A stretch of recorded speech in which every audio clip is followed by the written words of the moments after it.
Okay, good afternoon, everybody. Welcome once more to our community update, February monthly get-together. It has been a very exciting period for us in the business of resettlement, with several developments going on that we're going to be able to share with you here today. But as always, we really want to start by thanking you all for continuing to show up for this meeting, for the continuous support that you continue to show for the work we do for the organization and for the St. Louis community. Thank you very much. We do not take that for granted. We continue to see an evolution in new arrivals to the St. Louis community. We're going to share a little bit of that, how the landscape is changing, but also how we as an organization and a community will have to adapt to the changing landscape of new arrivals in St. Louis. So our agenda today is going to cover some of these subjects. First, we're going to actually begin with the exciting news from the team that went to Albania. They'll give us an update. They just got back on Monday, so we're going to just hear an update of what's going on. Then we'll talk a little bit about resettlement updates, what happened in the month of January, and the projections that we have. The welcome call and private sponsorship is new. Well, it's been a long time coming. It's been an ongoing conversation, and I think there is a sense now of the federal government moving forward with this, and of course there's many questions on clarity. We will provide as much as we can. Then we'll talk about upcoming event to just provide more information about the kind of support that we can provide to our Ukrainian arrivals, and some upcoming events and community shout-outs. As always, we will take questions and answers, more questions from you, and provide answers. But there's so much to share today. With that, I'm not yet sure whether we have Javad and Moji, who made the trip to Albania. Let me see.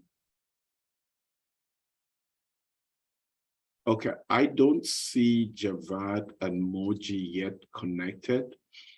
I'll ask somebody on the team to connect with them I'm going to try to connect with Javad, but I also know that there's a competing event going on with the Greater St. Louis Inc., so they may be involved in that. But I'll just, at this point, we'll go on to item 3 on our agenda, and when they come, we'll revisit that subject. Item 3 on our agenda is basically our resettlement updates for the month of January and February, and I'll turn this over to Carlos, because I also know that Ariel and Shata are in another meeting. So Carlos, please. Well, thank you, Ari, and great to see everyone here this afternoon. Just an update in terms of arrivals for year to date, and kind of over the next couple of months, or at least over the next month, is that we've had 8 cases that have arrived in January so far, and these cases make up 17 individuals. We do have, starting this week, actually has been quite a busy week already. We do have 11 cases that are expected to arrive here in this month. We've had a number of families arrive as of yesterday, and that will continue this week. And so that includes 35 individuals so far. Again, a lot of these arrivals, it changes on a pretty regular basis. So that number, is kind of just a base number, but that will flex from time to time. And then where we're seeing the majority of people here over the course of these weeks, as of right now, are from Afghanistan, the Democratic Republic of Congo, and Syria. So yeah, we did have another case, as Blake mentioned in the chat, of a case of 5 that was just added today. So that does bring the total of individuals to 40 individuals, and we've had one case that got canceled and will get rescheduled. So and we are starting to see a number of individuals coming of Afghans from Albania coming to St. Louis. So that is included in these numbers as well, and we'll continue to see that happen here over the course of the coming weeks and months. So thank you, and I'll turn it back over to you, Ari. Well, thank you very much, Carlos. We're seeing an increase in activity there from 17 individuals in January now on to 40, and February is only just getting started. So, and also we're seeing that variety in arrivals. So it's Afghans, the Congolese, the Syrians. That's always a good thing for the community when we see variety in arrivals.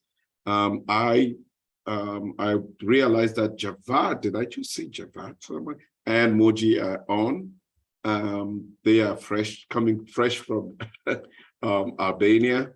And we thought that it would be great for them to just give us an update of what's happening. Javad, I don't know whether this is your first time on one of these monthly calls, but around the table you have community partners from business sector, the private sector, a wide range of community stakeholders who will continue to support our work, as well as staff members. So the community is excited to learn firsthand how the trip went, and I'll turn this over to you and Moji to just give us a sense of what. Do you want me to give just a little quick background as to how these people ended up in Albania? Yeah, that may be helpful because I think recall we have varying levels of understanding. So in August of 2021, when everybody kind of saw the writing on the wall that something was going to happen in Kabul, I got connected with former Secretary of State Jason Kander. And Jason had been working to get the family of his interpreter out of Afghanistan. He had paired up with 3 other people who were former or current military people who were trying to get their family, the families of their interpreters who we'd already gotten out of Afghanistan. We wanted to get the families out. So we were working with the government to get them out on US military planes, and they were literally walking to the airport when the suicide bomb went off. And we kind of scrambled. We had to figure out what to do. We can get into all the details later, but long story short, we were able to smuggle them to a city about 8 hours away and get private donors to pay for a large airplane to come in. And that airplane could seat 370 people. We originally started off with 30. We worked with other ragtag groups of people to get together an itinerary that we shared with State Department of 370 people. And with the help of Secretary Hillary Clinton, we moved them to Albania. Other groups were also using the connection through the Clintons because of their long-term relationship and how much the Albanians loved them, and the history of Albanians helping refugees to get other large groups to Albania. The goal originally, from everything State Department told us, was that these people would be there for 4 to 6 months. For a variety of reasons, that fell through. State Department even considered leaving the people there, and through a lot of lobbying, mostly by Jason, we convinced the US government to change their policy. And last year they decided that they would allow all of these Afghans, probably like November, to come to the United States to be processed by June. Our group, which we call Afghan Rescue Project, ARP, started off with 370 people, and we have about 350 still in country. Of those 350, basically we've spoken, there's about 20 to 30 left that are SIVs, but the rest will be P1, P2 refugees. The great majority of those people have no place to go because they don't have immediate relatives, and they've committed to coming to St. Louis. We were going out to Albania to meet with them, but at the same time, we decided to meet with as many other groups that are out there that still remain. So we met with a group called American Council. This is a group that has Afghan refugees who worked teaching under the American Council banner, and they've all been at the same resort town. We invited them to come. There were some people who were sponsored by Google and YouTube that are kind of stuck with no place to go. We presented to them. There's another, the main group that Hillary Clinton was working with was a group called Vital Voices. There's a small contingent of women who Canada has yet to accept. We met with them. And then in another town about an hour and a half away, in a town called Durrës, there's a group sponsored by ISRAID, ISRAID, Israeli group, and we met with them. We presented to large groups of people. Overall, I think, you know, the feedback we got was great. They reached out and said most of them, you know, a lot of these Afghans are keep their information, you know, close hold, which you can expect for people who've gone through this trauma. But at one point, if like that first slide that we had here, we were invited into one of the refugee apartments, and a bunch of the families got together and made us this big spread, and we ate with the men. And of this group of people, I think that there were 1, 2, 3, 4, 5, 6, 7, 8, 9 heads of the family there, and 8 of the 9 heads of the family said that they were coming to St. Louis. We also met with a woman who is being processed to Australia with a large family. She said that she was moving to change that to St. Louis. We're trying to get our feedback from the groups now to see what kind of real commitment numbers that we have. But overall, it seemed like people were very open to it, mostly because of the programs that are currently here for the Afghans. And to be honest, because a lot of the other cities are no longer interested in helping them. We had a group of 9 that was supposed to be here on February 9th. That got pushed back a little bit because of some issues with somebody's birthday. But we expect to have, in 2 weeks, USCIS will be back in in Albania, probably in a week and a half, to do the final interviews. So all of these people have gone through their pre-screening, they've gone through their medicals, they've gone through their initial interview, they've gone through their biometrics. Many of them have gone through their second interview. Any of them who have not gone through their second interview should be done by the end of March. And we expect large groups to start moving, starting to trickle in through February, pick up in March. But other than anybody who gets caught up in medical or background checks, should all be here by the end of June. I think we have a potential of 200 to 400 Afghans coming here. The other thing that was also interesting is we had several people reach out to us who are in Albania still, talking about how they have family members who already resettled to other cities where they were just there by themselves that were unhappy. And they asked us whether there were resources to move for those people to join them in St. Louis once they move here. We said, absolutely, we would work with that. And then the last thing is American Council apparently has a large pot of money from State Department that they've gotten for helping teach and like leadership type classes for Afghans when they come to the United States. And they're looking to re-up that. And they were interested very preliminarily about starting a conversation with the Institute about maybe housing one of their 3 or 4 American-based locations in St. Louis. So overall, I think we did as much as we could. You know, we had some very good connections with people that I've had. You know, this is my second trip there. long-term relationships. And we really, I think, opened the door to some of these other groups we never met before with. We walked them through how they talk to IOM and designate the Institute as their sponsor. And even today, I got an email through Moji from one of them, a text message saying that they listed me as their contact, but the International Institute's address, and that IOM now wants my birthday into their system, which means that they're moving forward on this. So that's, as quick as I think I can cover this. If someone's got any questions about any of this, I can answer that. Oh, the last thing is there was a group of people who have worked on many documentaries regarding issues in foreign countries, including one involving a soccer player from Kenya who ended up in St. Louis called Men in the Arena.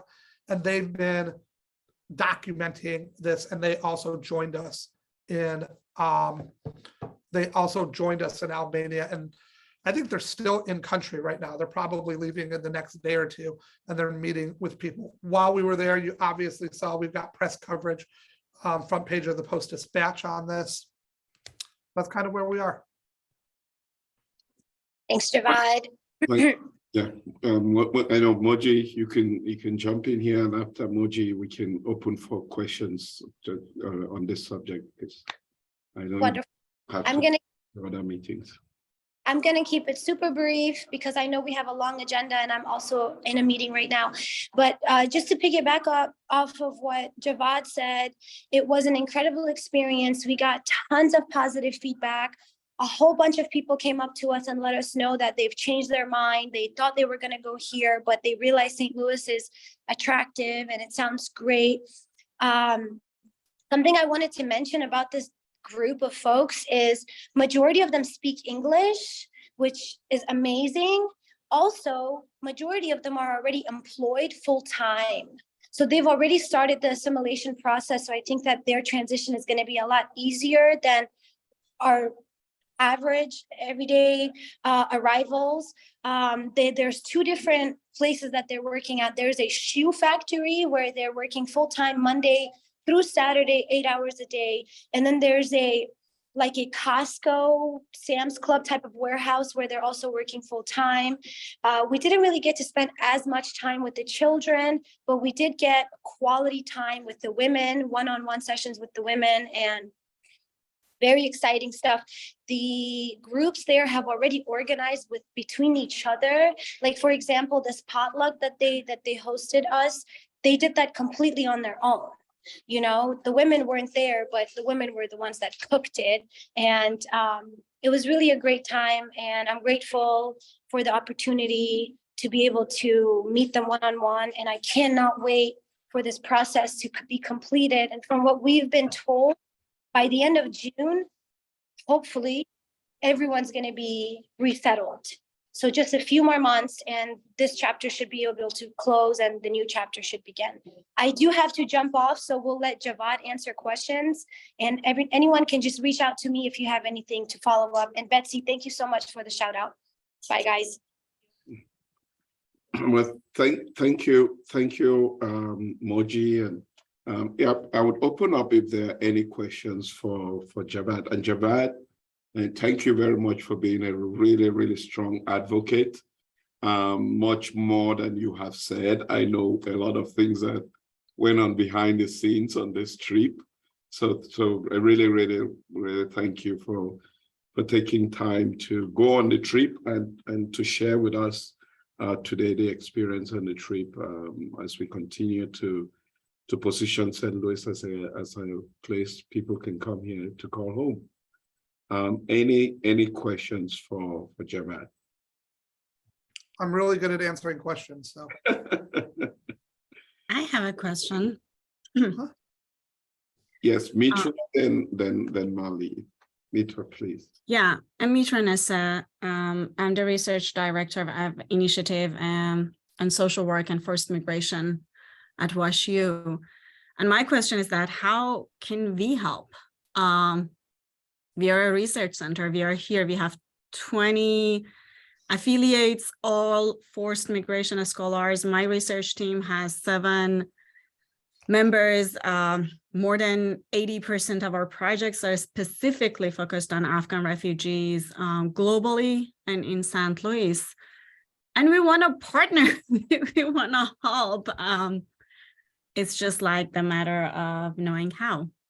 Yeah, so I would say one of the things about this population that's a little bit different is their experience. I just don't know of anybody who's ever had an experience like this. Generally, as we've been seeing, the refugee populations move to the United States. They're either being moved here instantly, they go over to a military base, spend 3 weeks at a military base, put on a military plane, flown to America, and then eventually put into a settlement process. They're usually waiting in their own country for a while. Or, as we've seen with the larger groups, they spend many, many, many years in refugee settlement areas. These guys originally ended up at a 4-star resort on an ocean, which was beautiful for 3 or 4 months. But then you're really talking about people who are spending 4 or 5 family members in a hotel room.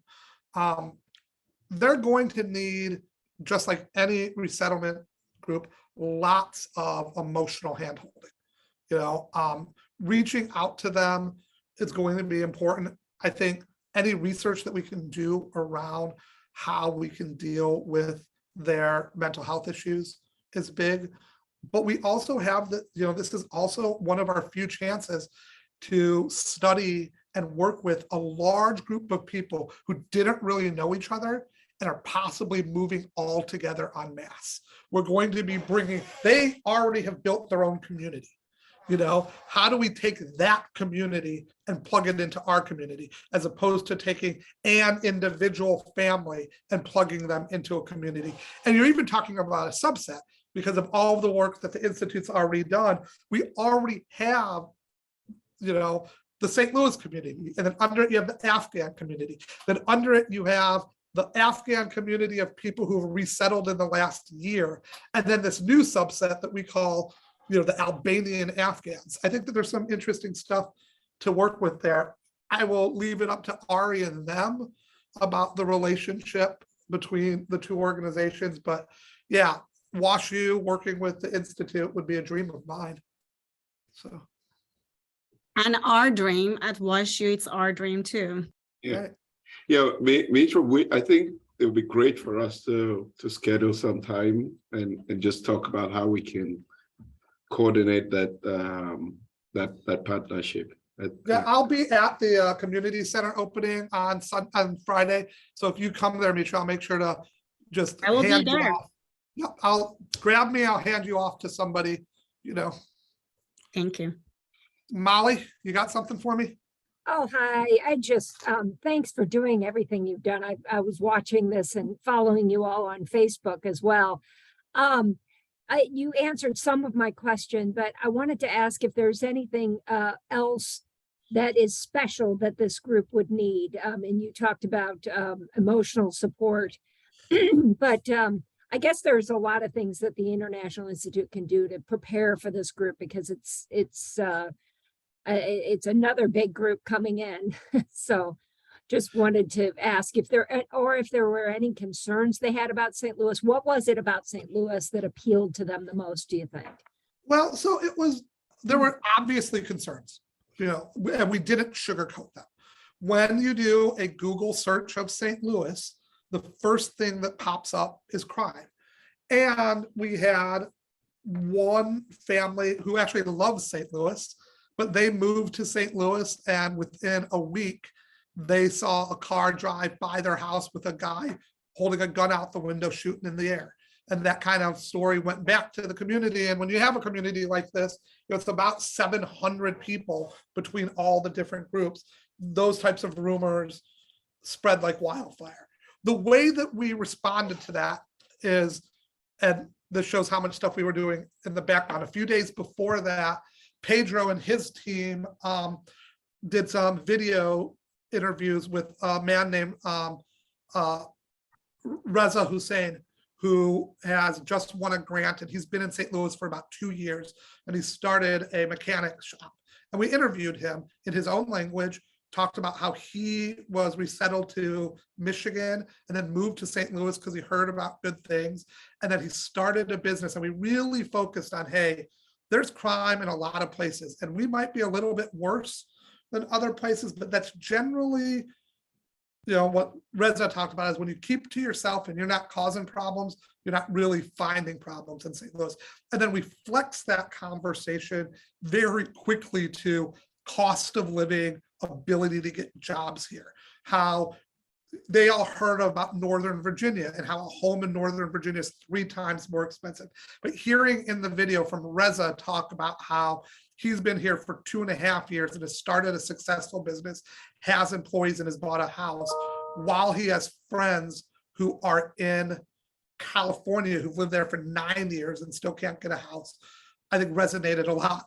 One of the weirdest conversations we had was at Israel, where one guy just very much zoned in on me, wanting to know what the income tax rate was in St. Louis, what the interest rate for a CDC loan was. And I'm like, dude, interest, like income tax rates change. And if you're paying as much money as I'm paying in income tax, you're doing really well, man. Like you're not going to pay any income tax at first and all of that. So it was interesting how they were thinking not first step. Now, the thing that we have found, and I don't think that this is something we can do for this group necessarily, but we're talking long-term to make St. Louis more enticing, is that the city we kept hearing about, you still hear about Houston has a large population, Sacramento, Virginia, those were the 3 main ones. But the place that we kept hearing rumblings about is Knoxville, Tennessee. And the reason, it's one thing and one thing only that Knoxville has over everybody else. They have done a private-public partnership, which has extended the IOM 3 months of housing money to 1 year of housing money.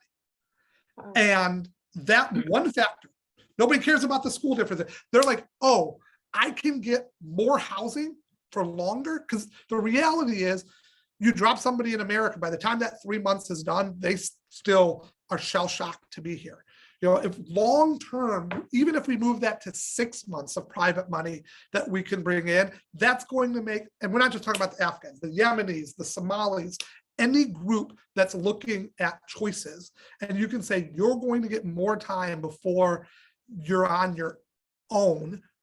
That was their number one biggest, hugest concern. So if you're asking me what can we do in a private-public partnership, building our runway of housing, building the safety net that they can have when they get here, that's a huge distinguisher. Because to be honest, there's not much culturally about Knoxville, Tennessee that I think would normally turn on an Afghan. So. Well, thank you very much, Javad, for that insight and Molly. Great question, because that gives us a sense of some of the things that the expectations that the group has. And I saw there. Oh, I do have one more comment, just as another win. This morning, I received a call from the St. Louis Mayor's Chief of Staff, based on all of the press around this.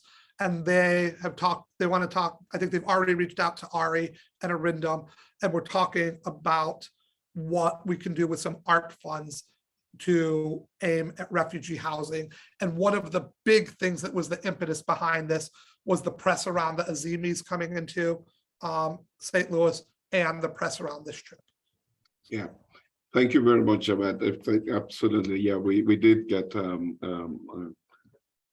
a conversation started with the chief of staff of the mayor around this idea.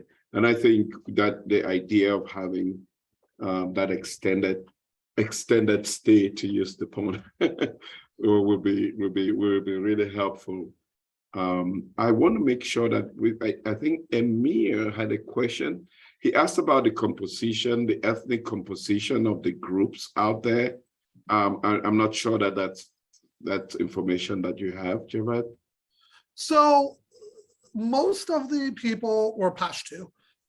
There were the great majority of these people were from Kabul. We didn't have a lot of people from the outer areas, but we also very much highlighted some of the work that the Afghan community here has done, especially around the Hazaris and different groups, to talk about how when we're looking at you, we're not breaking you out into different groups. We're interested in you because you're humans. So we did talk about that.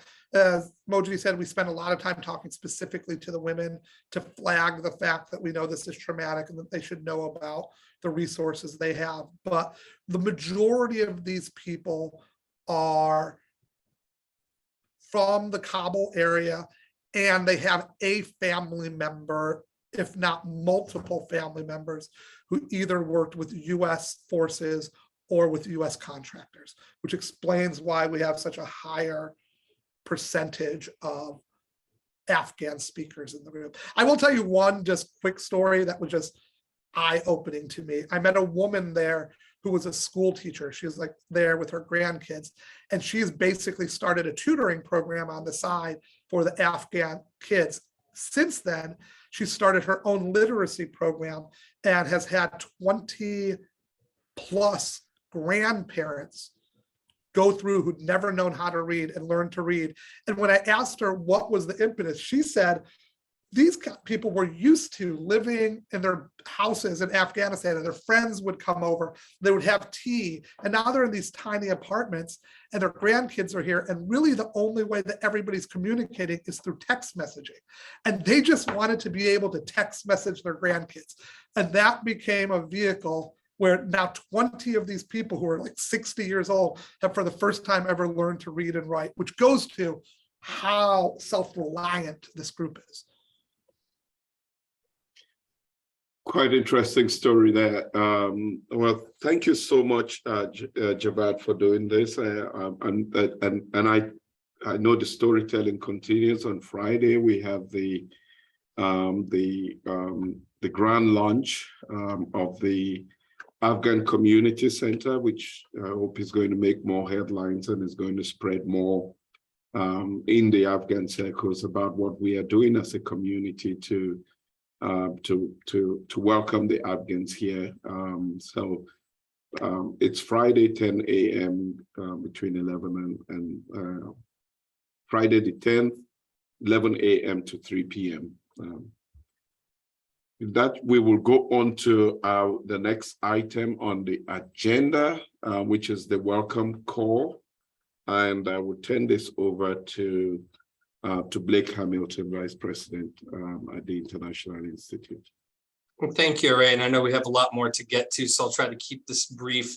For those of you who aren't aware, the Welcome Corps was announced on January 19th by the State Department as a new initiative focused on increasing access to resettlement for more refugees and creating sponsor opportunities for everyday Americans. And what this project is doing is it's allowing for resettlement in more areas of the United States, regardless of the presence of a refugee resettlement agency like the United States. And I cannot state or underestimate or overestimate rather the sea change that this really represents within the refugee resettlement model.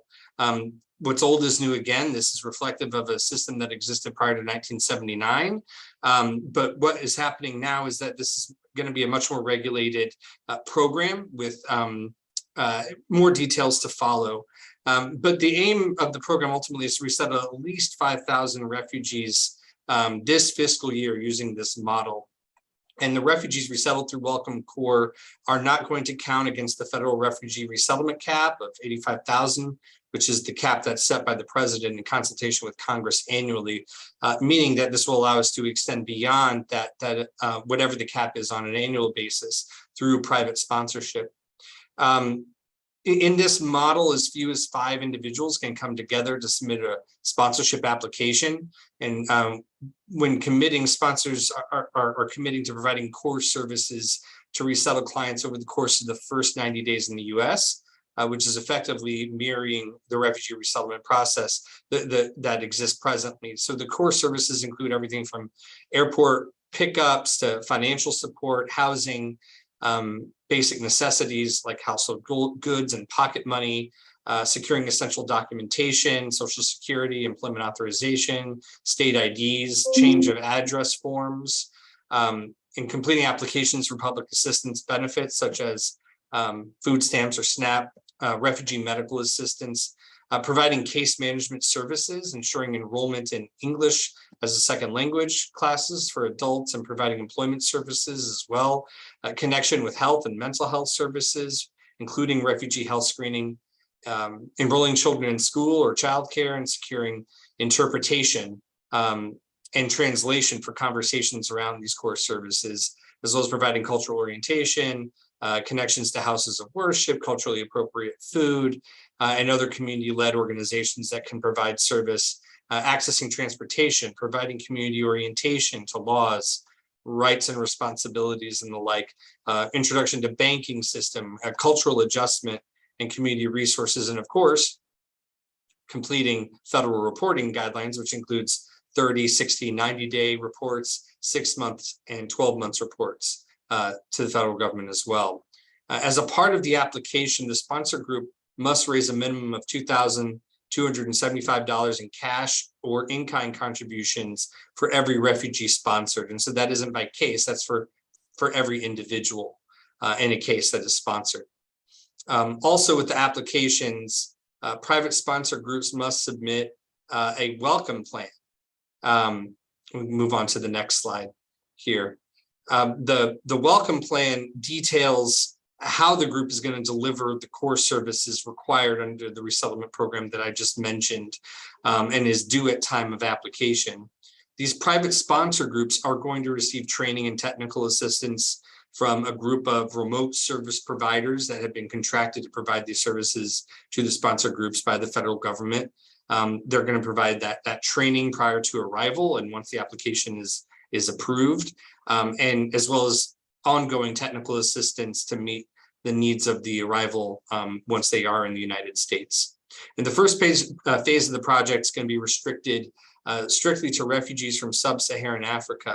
In the second phase of this, which we presume is going to be taking place at the end of the second quarter, beginning of the third quarter of this year, sponsor groups will be able to identify specific individuals for referral to the U.S. Refugee Assistance Program. And U.S. RAP is going to complete the vetting process to verify the refugee claim prior to approving any travel.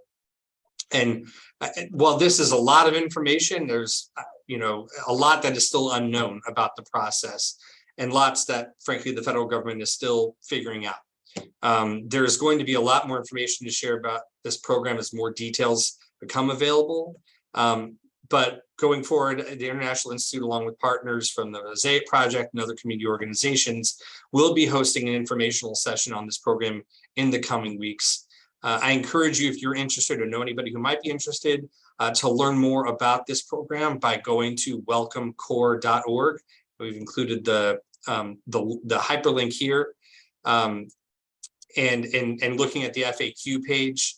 And also staying to this space as more information becomes available, and to stay connected to local efforts around supportive sponsors.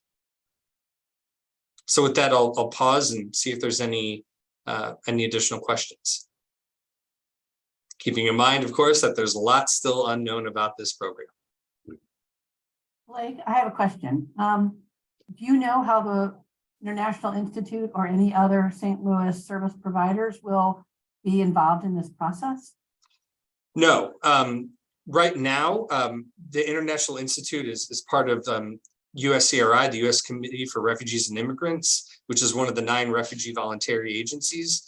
There's 2 other agencies aside from USCRI that have been contracted with the federal government to provide technical assistance, but all technical assistance is going to be virtual. So at this point, there is not a space for local agencies anywhere in the United States to take part in this process. But again, We think that this might be something that changes over time. There might be other opportunities to receive federal funds to support sponsors. But at this time, there is not any local component for resettlement agencies like the International Institute. So the efforts that we're undertaking in this regard are truly out of a sense of duty, responsibility for these folks that are going to be coming to the region and these sponsor groups that will need support undoubtedly as they embark on this journey.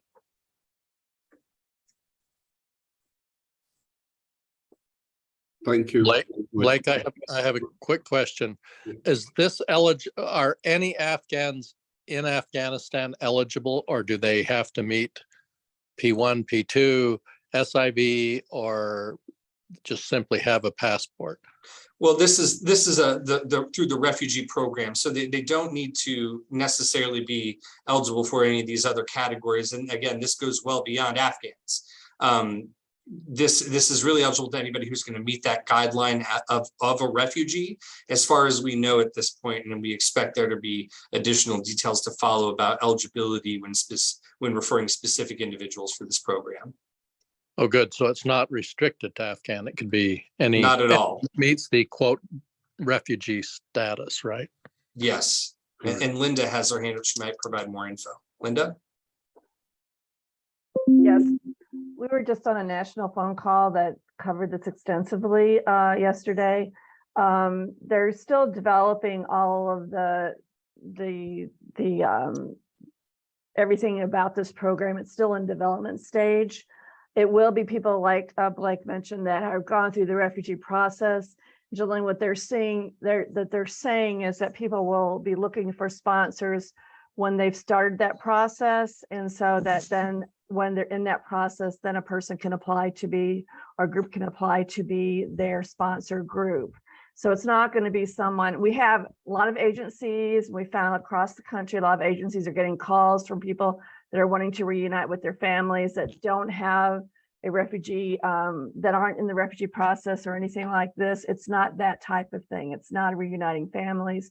It's going to be people that go through that process. And like I said, they're still really developing a lot of the peculiarities about this program and the specifics about it too. So it's just started, and it's just, like I said, in that development process, kind of like flying the plane while it's being built. So yeah, absolutely. Thanks for that, Linda. I think there's more clarity on how people can get involved to be sponsors than there is how they can connect to an individual who will be eligible for resettlement under this program. But like she said, this is still being, the details of this program are still being hammered out. And so we'll continue to have more information. As Betsy said, it's similar to the Canadian model, though we're really talking about something that's more of a hybrid between our current system and that Canadian model. And just I work with the Missouri Office of Refugee Administration, a program with an International Institute, and we do statewide stuff. We've had people interested in saying that they're interested in starting a refugee resettlement agency or wanting to get more involved. And this is maybe that way to start getting more familiar with what it entails being a refugee resettlement agency. It's just a minor part of what it entails, but it gets people's feet wet, and it also gets them the ability to sit there and say, maybe we should be more involved with our local resettlement agency. And this will also be used probably for those that are in remote placements, because we don't necessarily resettle people in places like Cape and that, but we could and should, but then we also need to work with them remotely, the resettlement agencies too. So that'll help with that those folks that want to settle in more remote areas. Great, thank you very much, Blake and Linda and everyone who had questions. In the interest of time, I see that we have about 14 minutes left in the meeting, and a few other items we want to cover on the agenda. We have an upcoming event coming up, and I think, Blake, you're going to take this. Yeah. Sure. Yeah. So we will be hosting an event on February 16th for sponsors of Ukrainian parolees and one member of the case at Thornhill Public Library in St. Louis County. We're holding a conversation around regional transportation and the issues and challenges that folks have been encountering, as well as some opportunities for solutions. This is the first of our Ukrainian parolee sponsor outreach events, which we hope to have many more in the coming days, or pardon me, coming months. But this is one way for us to get engaged with these sponsors who, like those who will be involved in Welcome Corps, is a little more disparate and located all the way around our region. This will be about bringing those folks together, working collaborative around some of the solutions that are to meet some of the challenges that are being faced when it comes to transportation locally. If you are a sponsor or know of anybody who's a sponsor or connected to any networks of sponsors, we encourage you to share this information. Registration is required. We're limited in space at this location, so we're asking that sponsors register and include one member of the case that they're sponsoring to bring along. But we're looking forward to this. And we also have a version of this flyer that's now been translated into Ukrainian, which I think can also go out for distribution with this set of slides and information as well.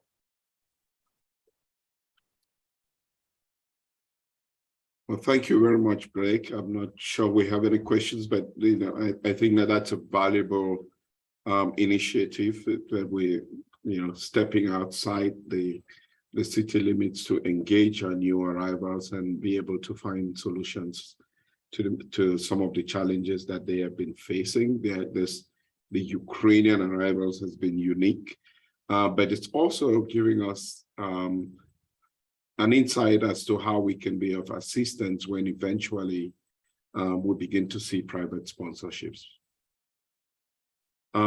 Let's go on to upcoming events. Is this Carlos or Kelly? I'll go ahead for the moment. Thanks, Ari. So just to let everybody know, we're launching a food bazaar here at the Institute in our cafeteria. This will be for initially starting out for clients that are coming through the Institute as another way of providing access to food and food security for clients being resettled here in St. Louis. We've also, thanks to our partnership with the Church of Jesus Christ of Latter-day Saints, we've had a significant contribution of credit for goods at their Bishop Storehouse. So we'll be utilizing that to stock our food supplies here at the Institute. And this is going to be the start of something special, and we've had a lot of great food collaborations here in the past, and looking forward to expand on this. And also want to thank the Little Angels Foundation and Operation Food Search for their assistance, especially over the last year and plus with providing food resources to clients and the St. Louis community. So we're looking forward to really expanding on this these partnerships in food and other unique aspects here at our bazaar starting next Friday. So just be on the lookout for more information on that as we hope to expand it access to the greater community as well. Well, thank you very much, Carlos. Yes, I'm not Kelly, please go. I'm here. Yeah. I'm here. Yeah. Well, good afternoon, everybody. So please spread the word about the food bazaar that is happening next Friday, the 17th. If we can go to the next slide, that'd be amazing. Community shout outs. This is my favorite part of the call. I think that this call especially has been so full of information. So thank you for all of our colleagues who have given us all the information that we need to continue doing our work. We've had some exciting moments here at the International Institute. Last week, we had a visit by the Acting Assistant Secretary of State, Elizabeth Trudeau. Here's a quick snapshot of that visit. She basically wanted to know how we are doing, how we are resettling immigrants or working with immigrants and refugees. And she wanted to know our opinions of what those individuals were feeling. So it was a really candid conversation, fun conversation, and we were excited to welcome her to the International Institute. Next, we have Heather Huey. I've been working with Heather for at least 5 years, I believe. It's either 4 or 5 years. She's been the community member that has diligently prepared and organized the Race for Refugees. So thank you to Heather Huey. Last November, she worked her magic again, and she gave us, as you see, over $8,000 to the International Institute. So thank you to Heather. Thank you for all of you who ran the event, and we'll look forward to the next one. Welcome Club. So we are working with various groups, obviously, throughout the years, and we want to acknowledge the Welcome Club for donating some money to us and raising. They're also, it's basically a group, I believe, of community members who are interested in international affairs and the work that we are doing. So they're our advocates, and they are helping us proceed with the work that we're doing. So thank you, Welcome Club. Enterprise Holdings, one of our long standing corporate partners. Thank you so much for the Sears gift cards. Staff will use this for household items. And in that picture there, we have Kathy Reeves, Carlos, and Abbasine. So thank you, thank you, thank you to Enterprise Holdings. Okay, so upcoming events. We've got a lot going on. Hopefully you all have us through your Facebook feeds. I know that Facebook isn't really cool anymore, but maybe you could look at us on Twitter accounts. I'm still very old school, so I still look at Facebook. But in the next couple of weeks, we are going to be doing some multicultural center events. We're very excited to welcome Cortex tomorrow. They're going to be here for a cultural immersion activity, and Barbara, our coworker, is leading that initiative, and we are going to be sending out emails in the next couple of weeks about ways that your organizations can be involved in the multicultural center. So we are moving and shaking, and I am excited for that opportunity tomorrow, and excited to give you all the feedback on how it will go. Blake already mentioned that meeting, but please, if you have any Ukrainian friends or Ukrainian neighbors or anybody who's interested in talking about the Ukrainian, I believe maybe are they parolees? I can't remember their exact status. The Ukrainian parolees. If you know anybody who's involved with helping those individuals, this would be a really must-go-to meeting. So we wanna. I know Blake said it was limited on people, but I'm hoping to get to the maximum capacity. Sharing information is really important in this work. So thanks. Next event. Okay, and we are still continuing to orientate our volunteers. This orientation is led by John and Carlos, and I believe that, you know, it's obviously an orientation on how to be a good volunteer, but it also gives you insight on what our new Americans, what our refugees and immigrants are going through when they arrive. So if you'd like to be a volunteer, if you're already a volunteer, or if you would just like to know more about the International Institute, mark your calendars for February 21st, 5:30 at night. We always have volunteer opportunities available. So if you like any of these beautiful suggestions, we're really looking for, right now, the current thing that we're really looking for is people to help us with the Bazaar. As it says here, we're looking for leaders, to maybe committed leaders that would come most of the times and be a leader and know what's going on and could step in case staff isn't available. Bus buddies, we are all, I feel like we say this a lot, but for those of you who know the transportation system in Missouri, in St. Louis, and want to share it with others, this is really not a hard volunteer opportunity, but I think people get nervous to talk about the metro and the bus system. So that one will always be with us, but exciting news, we are offering tax assistance to individuals who qualify under the, I believe it's income guidelines. We've been full for the last 2 weeks. We're going to run the tax services until, I believe, April, when is tax day? April 15th.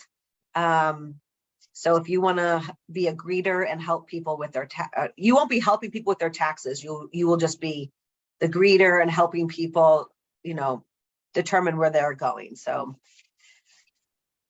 you can reach out to John if you have any other questions. Lastly, but not leastly, opportunities for support. So this list here, we're trying to get better at creating a monthly needs list.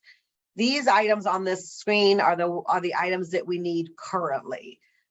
So if you know anybody who is moving or cleaning out, I guess people don't really do winter cleaning, but if you are cleaning your house and you find these items that are good and useful, please send them our ways. As we've been saying for multiple years, grocery gift cards are always in high demand.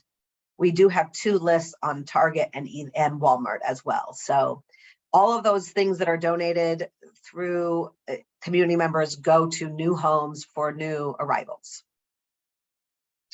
I mean, most of those things. And then again, opportunities for support. I think we end with this almost every time. Volunteer, youth programming, and our leadership program, and of course, ways to donate. So we appreciate you. We are glad you were on this call, and have a wonderful, what's today? Wednesday. Hopefully the sun will come out soon. Thank you very much, Kelly and the team, for all the activities that are going on with reference to the support that we provide to our new arrivals. And thank you to everyone for being here today. We will be back next month with an update. We'll probably have more development with reference to the Albanian Afghans. We would have more development with reference to arrivals in February and the composition of those, as well as we would have had feedback on the launch of the Afghan Community Center and Chamber of Commerce. So thank you all for being here today. We will talk to you again next month. Have a wonderful rest of the week.